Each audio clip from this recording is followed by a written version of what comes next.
below, the giant of elder times. He held the world and kept it whole, the giant of elder times. He tore the ground when he did walk, the giant of elder times. So oft forgotten in song and book, the giant of elder times. And when they heard that he had died, the people cried for the giant of elder times. But their tears were for a man none knew was alive.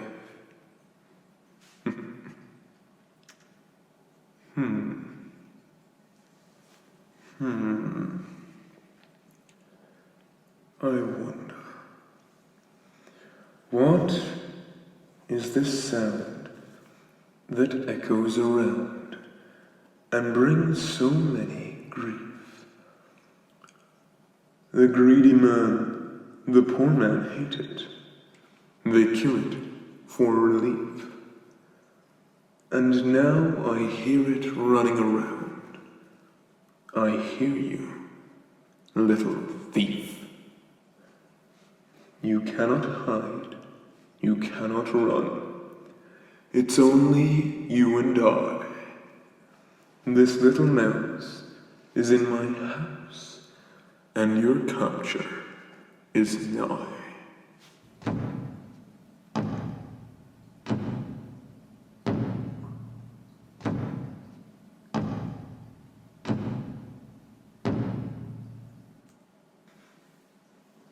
Hello there, little one. Do you mind if I just lift you up? You're awfully tiny for a thief. What was that? You're not a thief. Well, the only thing I like less than stealing is lying. So you might want to rethink that, considering that I can see what you have behind your back. Or did you happen to bring in your own food? Those offerings were brought to me by my loyal subjects, and I don't think it's very fair for you to take them from me. That's my food, not yours. Do you understand? And say perhaps that I was unable to eat, then what would happen to me? You'd be responsible for my illness, or perhaps even my demise. Would you really want that on your conscience? Or perhaps you are a thief who does not care. And if you're going to give me some sob story about feeding your family, you should know that I do offer any food that people require for those who ask for it, not thieves.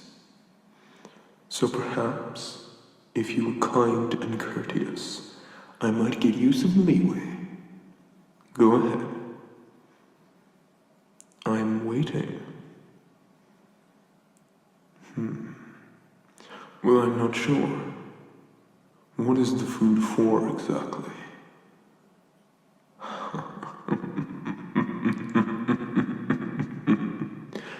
You have a sense of humor. I quite enjoy that. Very well then. You may take the food on one condition.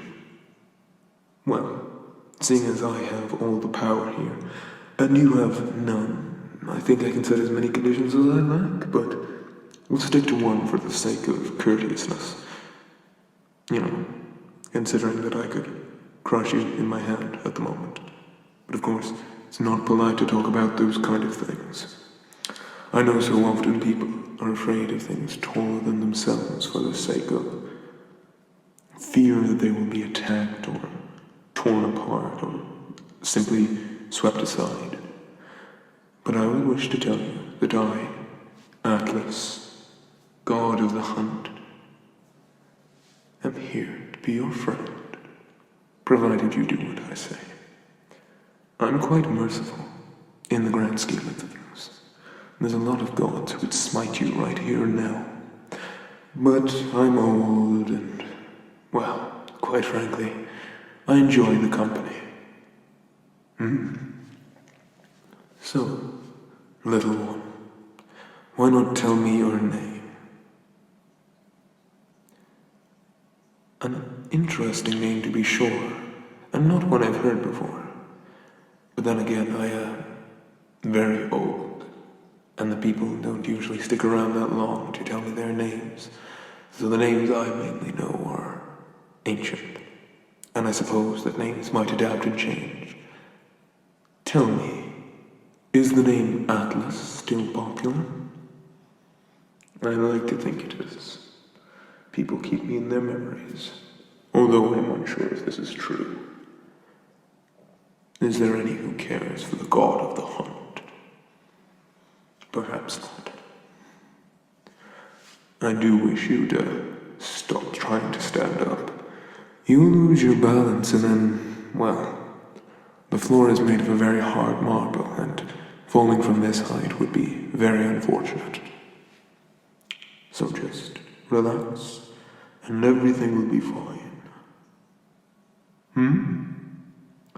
Oh my, yes. I got these symbols on my body to represent the many great deeds I have done. Well, the main one, of course, being that I held up the entire world. For a time, when the sky was going to fall. I am rather powerful like that. I also have wiped out armies in a second. The bad guys, of course. But for the most part, I focus on keeping the balance of nature, of the animals and the humans and the elves and the dwarves and all manner of other things. But I sit in my temple and wait for people to bring me gifts, which some people steal. If you think that I'm over that, I most certainly am not. I'm not a wrathful god, but I can be wrathful. So I think you need to make it up to me, one way or another. If you would think of a way to do that, I'm all ears. Pray to me. I have no need for prayers anymore. They are wasted. No, that will not do at all. What else have you got? An offering. For a beginning, you could offer that food back. Then again, you did say you needed it, and I gifted it to you.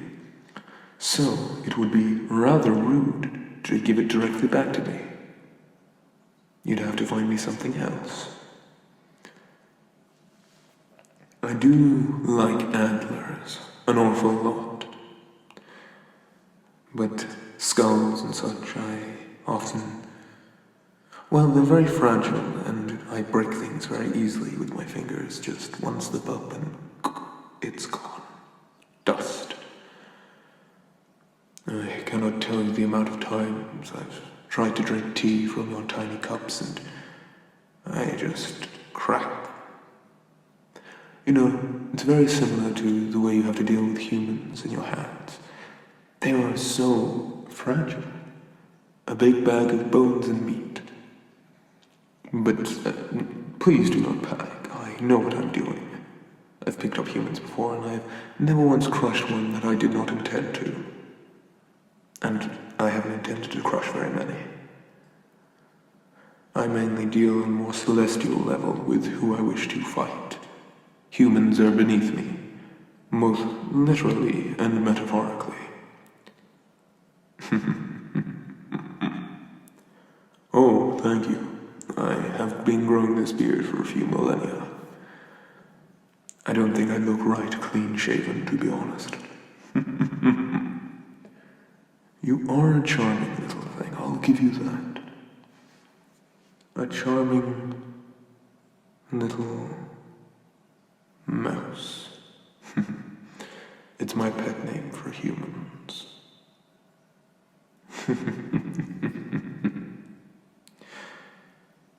You do make me laugh, you people. So small and constantly afraid. It's endearing. I am so enjoying this conversation, I might want to keep you. Now, of course, I am being facetious. I would not want to do that. You know? It's rather, well, undignified to keep humans as pets. I'll just place you back down. In a minute. Well, isn't that interesting? You're wearing little fabrics on your hands. Now, why would that be? I see. For the cold. Tell me, is it cold outside? I would not know. I cannot venture out there. The temple contains me, so I may not seek wrath in the world. I'm joking. It's just where I live, and I don't go out because the door is too small. Well, that looks nice. This temple is rather lonesome at times, but I get by all right. No problems, except ungrateful humans, or people I genuinely need to fight. I'm sorry, am I frightening you? Perhaps. Perhaps that's my idea, is to scare you. Scare you straight. Or at least scare you into not stealing any more of a god's food. You don't want a hungry god. Trust me. Hungry gods make very rash decisions. You want your god well-fed and well-rested. There's been great floods for a god who didn't get enough food.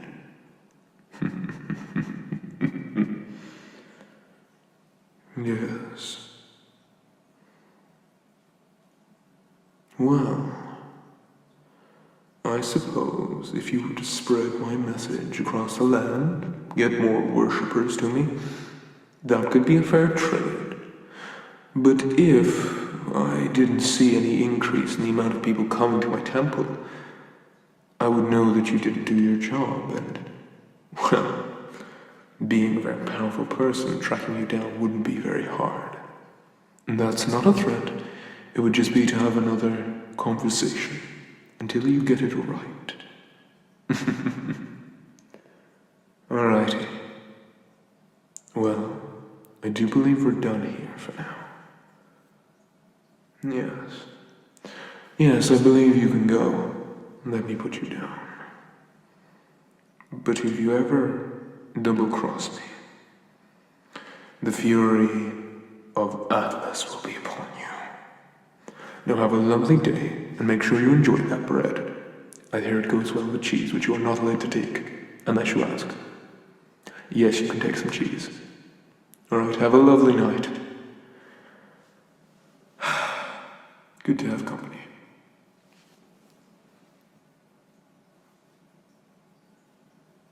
Artwork for this video was by Victor. Thank you very much.